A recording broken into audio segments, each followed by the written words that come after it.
boys up for a challenge, decided to spend a night at the infamous abandoned house on the outskirts of town.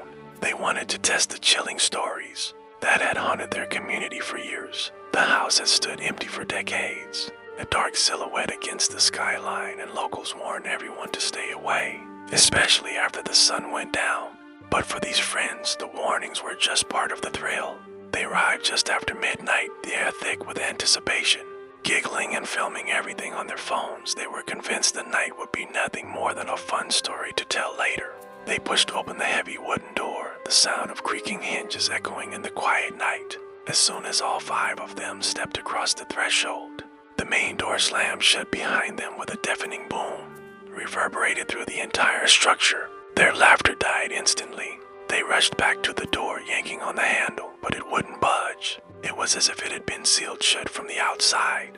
A wave of unease washed over them, but they tried to stay calm, telling themselves it was just the old house settling. They switched on their phone flashlights, their beams cutting through the thick dust and darkness. That's when they saw them, strange, unsettling handprints and bizarre symbols scratched deep into the peeling wallpaper of the walls. It looked like someone had clawed at the surface in a desperate frenzy. Trying to lighten the mood, one of them, a guy named Leo, suggested they play a game he'd heard about. A game designed for haunted places. The rules were simple. You call out a name into the darkness and wait for the house to respond. At first, they treated it like a joke, a way to laugh off their growing fear. They shouted random, silly names into the void, their nervous laughter echoing in the vast, empty rooms for several long, tense seconds. There was only silence, a heavy, oppressive silence that seemed to swallow all sound. They began to relax, a collective sigh of relief passing between them. Maybe the stories were just that, stories, exaggerated tales to scare kids. But then it started. From the floor directly above them, they heard the distinct sound of slow, deliberate footsteps, a heavy tread moving across the old wooden floorboards, even though they knew, with absolute certainty, that no one was up there. They froze, their eyes wide, listening as the footsteps creaked in, groaned across the ceiling. The steps stopped right above their heads. The silence that followed was somehow even more terrifying. Another friend, his voice trembling slightly, called out into the darkness again, this time using a real name. And this time, something answered. A voice, dry and broken like rustling leaves, whispered his name back to him.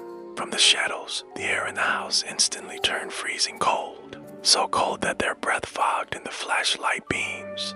Their attention was suddenly drawn to a large, ornate mirror hanging in the living room, its surface clouded with age. As they stared into it, a chilling realization washed over them. The reflection wasn't right. It showed 6 figures standing in the room, not 5.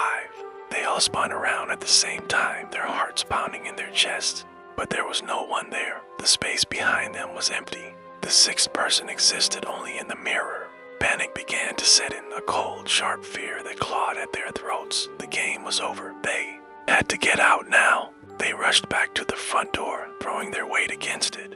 But it remained stubbornly shut. As their desperation grew, their phone screens started to flicker erratically. One by one, their flashlights died, plunging them into a near-total darkness, broken only by the faint moonlight filtering through the grimy windows from the grand staircase that dominated the main hall. They heard it, heavy footsteps slowly descending step by agonizing step. A tall, distorted shadow began to stretch unnaturally along the wall, a grotesque silhouette without a body to cast it. One of the friends screamed, a raw, primal sound of pure terror, and bolted toward a side room, hoping to find another way out. The door slammed shut behind him with a final, echoing crack. He never came back out. A moment later, they heard his voice, muffled and distant, calling their names from inside the walls, begging them for help. Terrified, the remaining 4 friends screamed that the game was over. They were done. They promised never to return. But the house remained silent, its chilling game far from finished. They tried to run, to find any other exit, but every hallway they sprinted down seemed to twist and turn, leading them right back to the same haunted living room.